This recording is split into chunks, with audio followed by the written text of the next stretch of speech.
Hey y'all, how are you doing? I am great, thank you so much for asking. It's me, Kim, back for another video. Hi, I have braids. Look, it's almost summertime.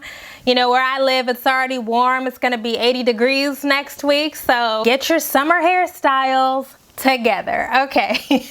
So this video is going to be about Ariana Grande. I've seen so many people talk about Ariana Grande and her music and her aesthetic, and is she trying to look black, and what is she doing with the dark skin and the ponytail?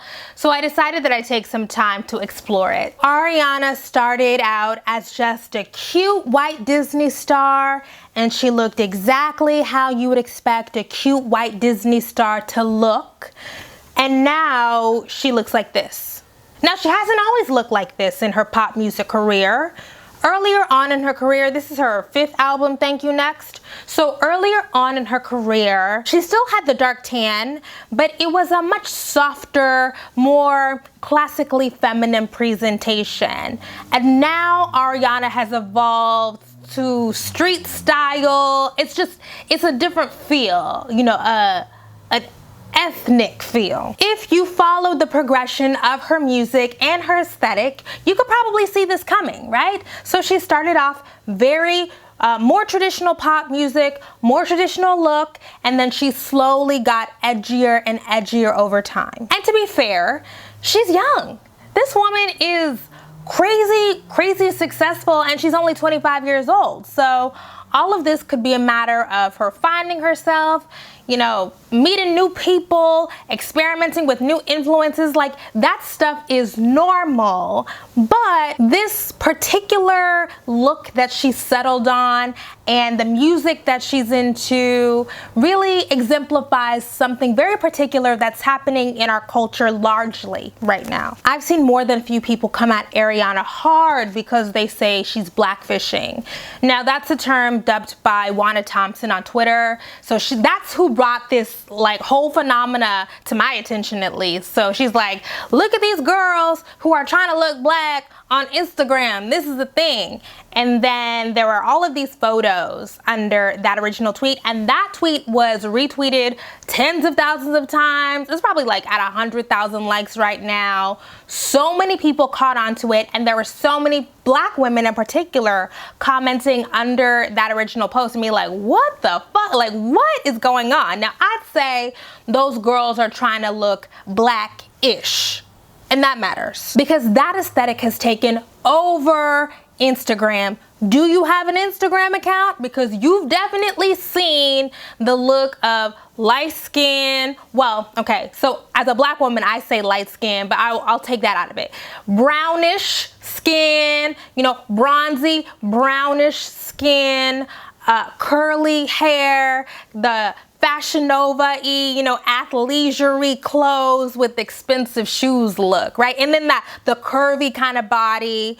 It's like everybody looks like a grown-up Northwest. I honestly only care about cultural appropriation and very specific context. And a lot of context, I just don't even let it faze me, because honestly, I'm gonna get mad at girls who are trying to get likes on Instagram.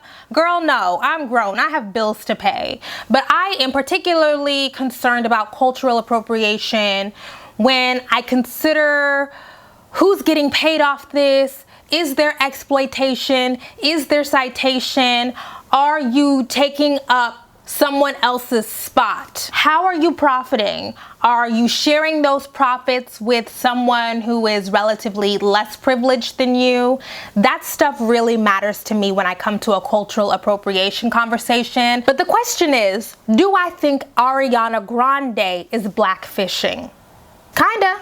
In order to understand where she's at in 2019, we've got to take a look at what the culture is doing. I'm 30 years old. I grew up as a lover of pop music in peak Britney Spears time. I mean, oh, and by the way, you know, 2019 is the 20-year anniversary of Baby One More Time. Okay, millennials, where you at?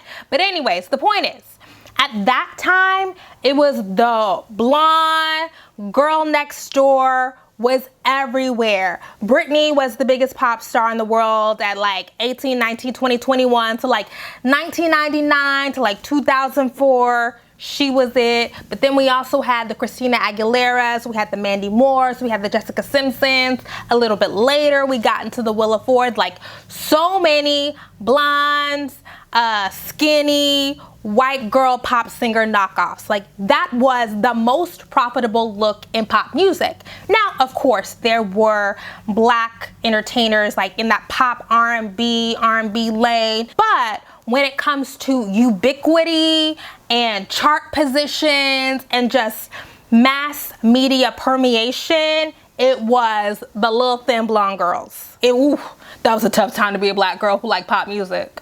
Girl. But that's to be expected. We live in a society that prizes whiteness, that holds up white women, thin white women, especially blonde. You know, white women have a thing about blonde hair, by the way, but I can't get off into my tangents.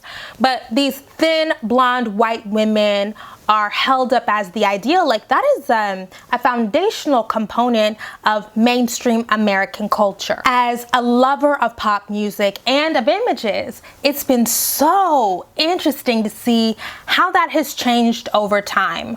Obviously, whiteness and thinness are still prized in our society, but there has been a bit of a shift because whiteness is still held up as the standard of beauty. Kind of, but that's shifting, and whiteness is definitely in 2019, if you're Gen Z or a middle-aged millennial like myself, it's definitely not cool. And blackness has always been cool. It's innovative, it's creative, it's talented, it's stylish. And now white folks want into that cool, particularly the kind of cool that black girls and black women embody. The problem is there's still a whole lot of baggage attached to unambiguous blackness. There's a certain kind of regular blackness, around the way blackness that embodies that coolness, that facilitates those cultural contributions, but it still has to be marginalized. And that brings us to the space that we're in right now, where we see the rise of the mixed race aesthetic. So last year I did this video where I talked about how I was a little bit concerned, or really a lot concerned, because I recognize that the people who now represent black music in popular culture in the mainstream are not regular black girls with big lips and wide noses and dark skin. Increasingly, the people who represent black culture when it comes to music are mixed race or light skinned. Now for me, like I said, I grew up in peak all-American girl, white girl era, but I also had the opportunity when it came to black music, R&B, rap, in the videos and all that, to see regular brown skin, dark skin girls. Total, Aaliyah, Janet, Monica, Brandy, it goes on. I had that. Now even in the black genres, those girls, unless we're talking about Normani, though you're just not gonna find that in the mainstream. What is so fascinating to me is all of this ultimately comes down to money. What is profitable? Whereas when I was a kid, for the teenagers and the young folks and the cool people, that white girl aesthetic in pop music was profitable. Now, the mixed race aesthetic is more profitable, and we can actually quantify that stuff, not just in dollars, but now that we have these apps like Instagram, which I think has a homogenizing effect on the aesthetics that we praise and celebrate, we can actually see like who is getting the most likes, who is getting the most followers, who is being lifted up and reposted and retweeted on all of that. And increasingly now it is what? The mixed race aesthetic. If you are a light-skinned black woman, a mixed race black woman, and you know you have silky edges, and you just have like a teaspoon of talent, you can do something with that. The market is primed for that in a way that I don't think we've seen in the past. If you have eyes, you notice it. And what we're seeing now is white folks seeing these girls develop these huge followings and build these careers off of a teaspoon of talent, rise to the top, and white folks, particularly white women, are saying, oh, wow, I want to get in on that. So let me recreate that the best way that I can.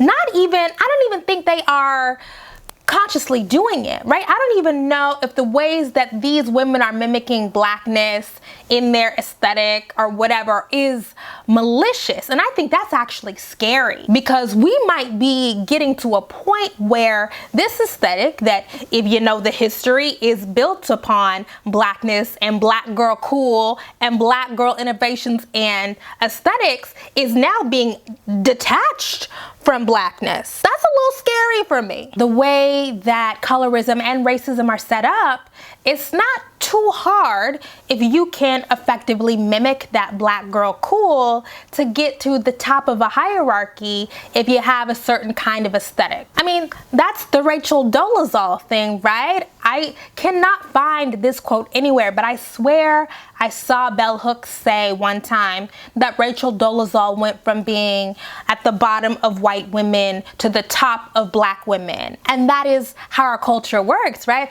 All you have to do is make some adjustments if you're a white woman. Make some minor adjustments and then you can slide right in there. I believe that these black fishers are trying to mimic a certain kind of black girl cool in their postures, in what they wear, in their bodies, you know, the way that they alter their bodies, right?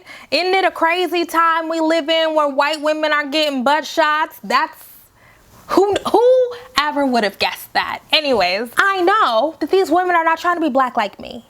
They want to be either exotic white, a la the Kardashians, or they want to be mixed race, like the Kardashian offspring. And why are you trying to do that? There's actually real work on this. I read about a study that shows if you just say that you're multiracial, the people you say that to will perceive you as being more attractive. There's cachet in that identity that positions you in proximity to both blackness and whiteness. Now that we have that foundation, we can really effectively dissect what Ariana Grande is doing in 2019. The number one thing people go to is Ariana's deep, deep tan. And I have to say, as somebody who has known a whole lot of white women in her life, that does not scream blackfish to me. There's a long history of white women obsessively tanning. I mean, getting tanning beds in their home and all that, right? Risking all kinds of skin cancers. That's a real thing. Also, we have to know about the history of white folks associating deep tans with health and leisure. And also, you know, being a 30-year-old and coming of age in the MTV era that I did, I also know that Ariana, being an Italian girl from Florida, right? Like the deep tan, not surprising. I watched Jersey Shore, okay? But there's some other stuff. So whether or not she admits it or whether or not she knows it, Ariana Grande is absolutely influenced by an aesthetic culture that prizes a certain kind of blackness. We hear it in the music. The last couple of albums have been more R&B and even more hip-hop leaning R&B with 808s and those rap cadences, particularly like in 7 Rings, you know, when Soulja Boy called her out and said, "You stole my shit," right? There's definitely a real evolution toward black culture in the music. I shouldn't say black culture, because it is black culture. That's a black cultural product. And of course we see how those influences show up in the 7 Rings video. Now 7 Rings is my shit. What a catchy freaking song. But it's there. Seven Rings is an homage to Ariana Grande's friends, and in the video highlights, you know, the 6 other women, and you know, they're multiracial and they're young and they're having fun, and a lot of those girls actually helped to write the song. And I think Ariana Grande probably didn't expect the kind of backlash that she got for that video, because it is actually a play on the Japanese subculture that mimics Black American culture. So I think in my mind, and this is just my hypothesis, that she thought because she was doing an interpretation of an interpretation, and she and Hannah Lux Davis, the director, that they thought that it was gonna slide under the radar because it was like third hand or whatever. But no, you know, and people latched on to the fact that those lyrics are so clearly inspired by the Black girls in her crew, particularly Victoria Monet, who is a beautiful girl and a songwriter and an artist in her own right. But when you hear Ari say this, I don't need a brag, but I be like, put it in the bag, yeah. When you see the max, they stacked up like my ass, yeah. even though she is listed as the first songwriter in the credits, do you really believe she came up with all those ideas by herself? Clearly Ariana was doing a Black thing with the Seven Rings video. I'm honestly not super upset about it. And it also matters to me that she is intimate, like close friends with Black women, includes Black women in the creative process, but also doesn't keep them in the shadows. So this week we got a new video with Ariana and Victoria Monet for this song called Monopoly, which I love that freaking song. The reason why I like the video and I like the idea of the song is because it matters to me that Ariana Grande recognizes, like, I could not make this without the help of these Black women, and she brought in this Black woman that she is apparently very close to in the song. They call each other besties, and she's giving Victoria the opportunity to be in the spotlight, to cash in, to get some coins, hopefully get some more views on her videos and get some more SoundCloud listens on her music. Like, that matters to me. So if you are going to take up some space and do some Black stuff, you better give some Black folks some platforms. Citation is a critical part of my feminist ethic, and I am glad that Ariana Grande is doing that. Clearly she's not trying to be Black like me, but she's trying to be Blackish, Black light, mixed. She's trying to give us True Thompson. And one of the reasons why I get concerned about cultural appropriation and this kind of mixed race aesthetic, but I'm not irate about it, is I think the ship has sailed. The rise of the mixed race aesthetic that we are seeing in popular culture and visual culture is the result of changing demographics in the United States. Right now, I believe 1 in 10 births in America, and it's probably a little bit higher than that now, 1 in 10 births is a multiracial child. 50 years ago, it was like 1 in 100. When we see that demographic shift of more multiracial people in the United States than ever before, and now that multiracial is its own distinct category with like census representation and all of that, right? There's like a new multiracial identity. We have that intersecting with now hip-hop music is the most popular genre of music in the United States. So we've come to that intersection, and it's not surprising to me at all that white folks are gonna say, I wanna do that. Let me try that. That's what's popping right now. That's what's cool. Let me slip in there. And that's what Ariana Grande has done for us. I just think that the numbers, the shift it's a tidal wave, and it's like, get out of the way of the tidal wave. And I do think it's important for people who are invested in making sure that the originators, the real innovators, and the real creatives have resources to live, get opportunities, get shine, get platforms. It is incumbent upon us to like continue to call it out, to demand citation, to demand to be seen, because ultimately, you know, we think we live in this kumbaya world, But a lot of us are engaged in zero-sum fights for access to resources and opportunities. And that means some people are going to be left out. That means some people are going to be cast aside. And we know from history, overwhelmingly, that's going to be dark-skinned Black women. What kind of Blackness aesthetically, creatively, culturally is deemed viable and commodifiable? That is always at the forefront of my mind.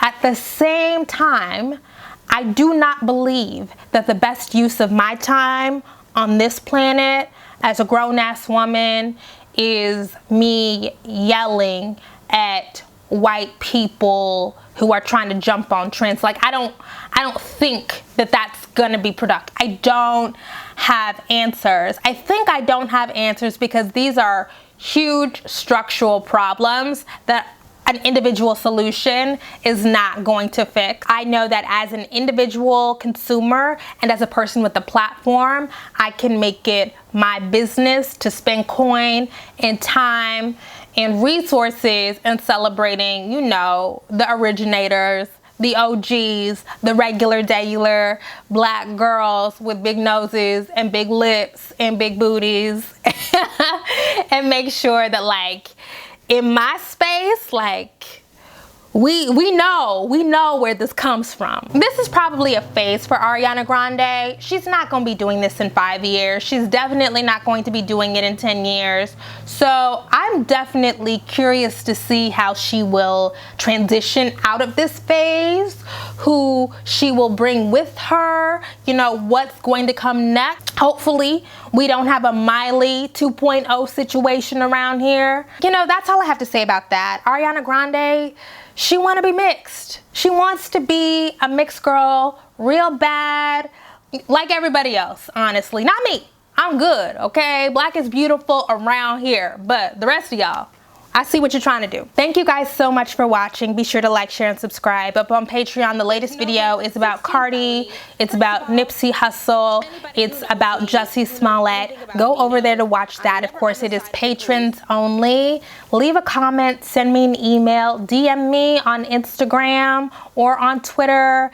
Buy some merch. Sign up for the email newsletter. That's all I have. Thank you guys so much for listening to me ramble. I'll see you next time.